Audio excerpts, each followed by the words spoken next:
بسم اللہ الرحمن الرحیم۔ ماہ محرم الحرام ہے۔ محرم الحرام میں کالے کپڑے کے حوالے سے سوال کیا جاتا ہے کہ آیا نماز میں کالے کپڑے میں جو ہے نماز ہوتی ہے یا اس کا پہننا کیا ہے؟ تو اکثر فقہا حتیٰ کہ آیت اللہ العظمیٰ سید علی حسینی سستانی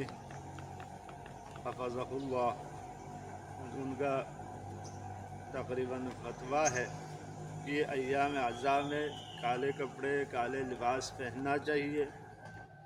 بلکہ اگر کراہت ویسے پہننا کراہت اس کے بھی قائل نہیں ہیں۔ اکثر فقہا قائل نہیں ہے کہ مثال اگر بندہ کالے کپڑے میں ہے تو پھر یہ کوئی مکروہ کام انجام دے رہے، مطلب ان کو مکروہ بھی نہیں سمجھتے ہیں، نماز میں کراہت سمجھتے ہیں، لیکن نماز میں ایام عزاداری میں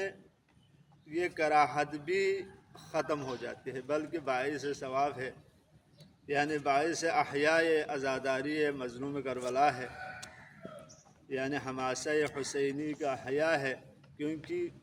ایک عزادار انسان کو سمجھ میں آ جاتی ہے، وہ اس کو دیکھتے ہی، ایک عزادار کو دیکھتے ہی